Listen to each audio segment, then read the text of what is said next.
बाल बाल बचे हैं डोनाल्ड ट्रंप, लेकिन सवाल तमाम खड़े हो रहे हैं कि आखिर ये चूक हुई या फिर जिस तरीके से जो साजिश की गई, हमलावर पहले वीडियो बनाता है, बताता है कि वो नफरत करता है, इसके बाद वो हमला करता है और गोली छूकर निकल जाती है डोनाल्ड ट्रंप को। शायद यही वजह कि तमाम सवाल खड़े हो रहे हैं। इस पर चर्चा करने के लिए जुड़ गए हमारे साथ दो खास मेहमान। हमारे साथ जुड़ गए रिटायर्ड मेजर जनरल संजय सोई, साथ ही साथ एसपी सिन्हा सर।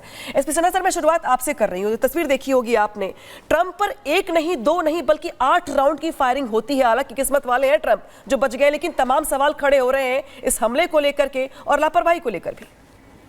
बहुत दुख की बात है, विश्व का सबसे शक्तिशाली प्रजातंत्र में ये इस तरह का जो पॉलिटिकल वायलेंस है उसकी मैं निंदा करता हूँ। दूसरी बात, मैं एफबीआई से प्रश्न पूछना चाहता हूँ कि मिस्टर ट्रंप पॉसिबल टारगेट हो सकते हैं रैलीज में। तो ठीक है सर, मैं आपके पास लौटूंगी, लेकिन चूंकि आपकी ऑडियो में कुछ दिक्कत आ रही है उसको ठीक किया जाएगा अभी। संजय सोई सर, ये सवाल आपसे भी है मेरा कि दरअसल जो ओपन रैलियां होती हैं, इसमें वैसे तो ओपन रैली कोई भी आ सकता है, लेकिन कुछ तो पैमाना होगा, कुछ तो पैरामीटर होगा चेकिंग का। एक शख्स कैसे घुस जाता है रैली के अंदर, वो भी हथियार के साथ? बिल्कुल, ठीक है, बहुत चौंकाने वाली बात है कि जिस प्रकार से सीक्रेसी का वो हिसाब किताब रहता है, वहाँ पर सीक्रेट सर्विस है, पूरा इलाके को सैनिटाइज किया जाता है। पूर्व राष्ट्रपति रहे हैं वो, और अभी राष्ट्रपति के इलेक्शन लड़ रहे हैं, और सबसे ताकतवर देश है, डेमोक्रेसी है, और चाहे छत हो चाहे ज़मीन हो, हर आदमी की स्क्रीनिंग की जाती है। उनकी एक ढाल बनाने के लिए भी सीक्रेट सर्विस रहती है। उससे पहले इंटेलिजेंस लगातार इकट्ठी की जाती रहती है कि चाहे वो इलेक्ट्रॉनिक हो, ह्यूमन इंटेलिजेंस हो, कि यहाँ पर किस प्रकार की हो सकती है। और देखा जाए तो इस तरह की संभावना भी पहले व्यक्त की जा रही थी कि उनको अगर हमला हो सकता है। ट्रंप ने भी 1-2 बार ऐसा बोला था। अब ये जो देखा जाए तो यहाँ पर हमला एक लोन वोल्फ अटैक है, और जिसने AR टाइप की राइफल का इस्तेमाल किया, जो अमेरिका में खुलेआम मिलती हैं और हर आदमी के पास राइफल है। 15 मिलियन राइफल ये बेची जा चुकी हैं, और ये सेल्फ लोडिंग राइफल होती है जो एक बार कॉक करो उसका एक राउंड फायर होता है, ऑटोमेटिक राइफल नहीं है।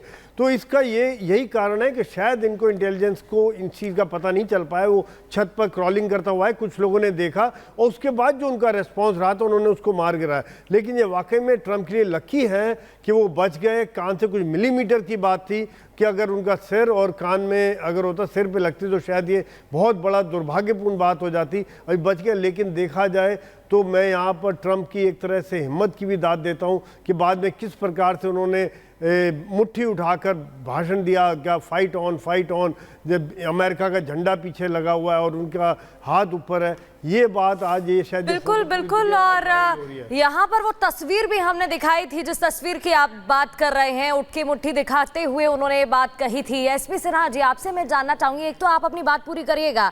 शक्तिशाली देश यूएस माना जाता है, सबसे शक्तिशाली देश है, और इस तरीके की जब घटना सामने आती है सवाल कई खड़े होते हैं। एक वीडियो भी हमने दर्शकों को दिखाया जहां थॉमस मैथ्यू नाम का एक शख्स बताया जा रहा है, और वो बोल रहा है कि वो ट्रंप से नफरत करता है, इसलिए वो ये करने जा रहा है। देखिए, बहुत दुख की बात है, बहुत खेद मैं प्रकट करता हूं कि विश्व का सबसे शक्तिशाली प्रजातंत्र में इस तरह का वारदात हुआ, पहली बात।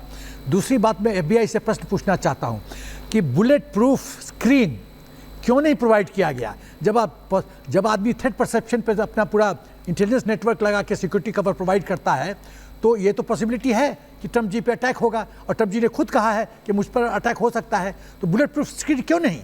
दूसरी बात, सबसे बड़ी बात जो मैं कहना चाहता हूँ, कोई भी क्राइम के पीछे में सबसे बड़ा कारण जब एनालाइज करती है पुलिस, तो कहती है किसको फ़ायदा होगा और किसको सबसे ज़्यादा डर था। फ़ायदा किसको होगा? स्वाभाविक है, पॉलिटिकल फ़ायदा किसी पार्टी को जाएगा, तो क्या उसके पार्टी के लोग इन्वॉल्व हैं?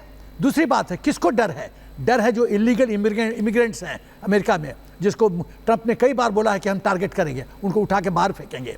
तो यदि इलीगल इमिग्रेंट्स टारगेट का ये षड्यंत्र हो सकता है, तो कौन कौन देश इसमें शामिल हो सकते हैं? पाकिस्तान हो सकता है, टर्की हो सकता है, चाइना भी डायरेक्टली इन्वॉल्व हो सकता है। तो ये सब कनेक्शन है। तो जी दूसरी बात जो मैं कहना चाहता हूँ कि जब इस तरह के जो VVIP टारगेट हैं, तो एक कॉर्डन होना चाहिए कि किसी भी एंगल से, चाहे छत पे हो, कहीं से पेड़ से हो, आप यदि टारगेट कर रहे हैं उस VVIP टारगेट को, तो स्क्रीन होना चाहिए जो उसको ब्लॉक करे। आप बिल्कुल सही कह रहे हैं कि सुरक्षा के लिहाज से कड़े इंतजाम होने चाहिए। सिक्योरिटी लैब्स है, वही it is a major security lab, is a disgrace on the part of American intelligence कि आप अपने एक्स प्रेसिडेंट को नहीं बचा सकते। बिल्कुल संजय सोनी जी, इसलिए सवाल खड़ा होता है। देखिए, एक 20 साल का लड़का AR-15 स्टाइल राइफल लेके आता है, इतनी इजीली वो मिलती भी नहीं है, तो सबसे बड़ी चूक ही ये माने। इसके बाद तभी तमाम सवाल यहाँ पर खड़े होते हैं। जांच पड़ताल हालांकि इसको लेकर के होगी। नहीं, बिल्कुल देखिए, ऐसा है कि सिक्योरिटी की चूक जैसे जलन सिन्हा बता रहे थे वो तो है वाकई में, क्योंकि बाद में रिस्पॉन्ड करके उन्होंने मार दिया, लेकिन उससे पहले तब तक तो हो चुका होना था काम। ये तो किस्मत अच्छी थी कि गोली कान के बाद से लग के गई।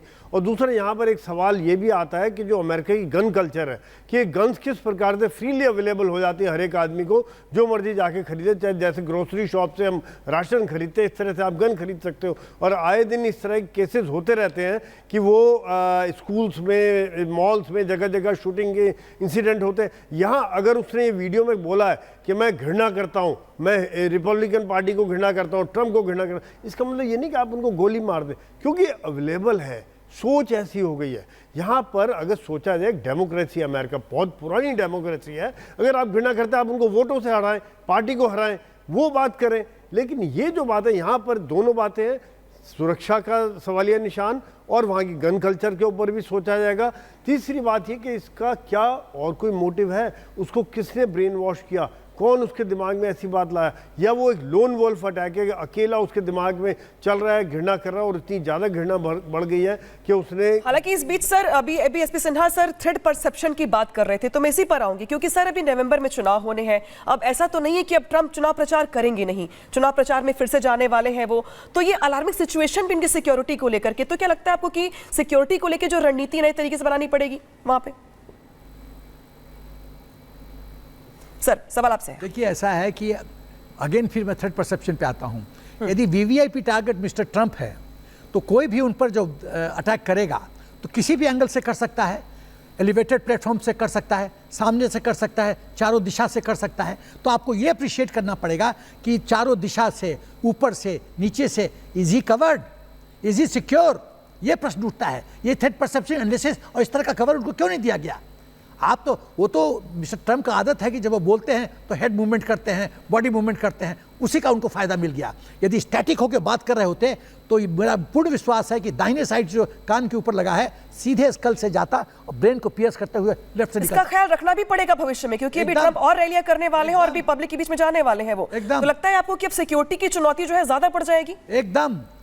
रिपब्लिकन पार्टी को और full proof security mister Trump को देना पड़ेगा, क्योंकि सबको डर लग रहा है कि mister Trump is coming back.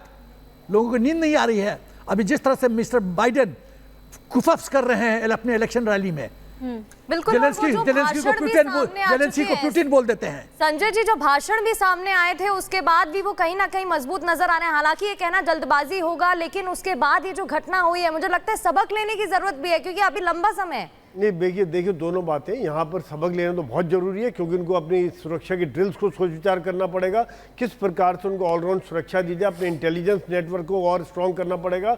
और दूसरी बात ये देखा जाए कि अभी इलेक्शन का समय, रैलियां तो बहुत होंगी। आज ये ट्रंप है, कल को बाइडन भी हो सकता है, कोई क्या मैं डेमोक्रेट से घृणा करता हूँ। ये पूर्व प्रेसिडेंट का भी स्टेटस तकरीबन सेम है जैसे कि प्रेसिडेंट है, उस लेवल की जो सोच है। और यहाँ पे कौन हो सकता है, जैसे कई लोग हैं कि क्या वो आर्म्स लॉबी है, क्योंकि ट्रंप जो बार बार ये बात कही है कि मैं युद्ध को बंद करवा दूंगा, रशिया यूक्रेन नहीं होगा, मिडिल ईस्ट में शांति ले आऊंगा। ये आज बाइडेन इस देश को किस हालात में ले आया। तो कहीं ना कहीं कौन नहीं चाह रहा है कि ट्रंप आए पावर में। और दूसरी बात ये भी है कि इसका फायदा देखिए ट्रंप को होगा। अब बाइडेन भी एक्टिव हो गए, उसी के बारे में हम डिस्कस कुछ देर पहले कर भी रहे थे संजय सोनी जी, और क्योंकि कई सवाल यहाँ पर खड़े होते हैं, हालांकि इसको लेकर जांच पड़ताल लगातार होगी। अभी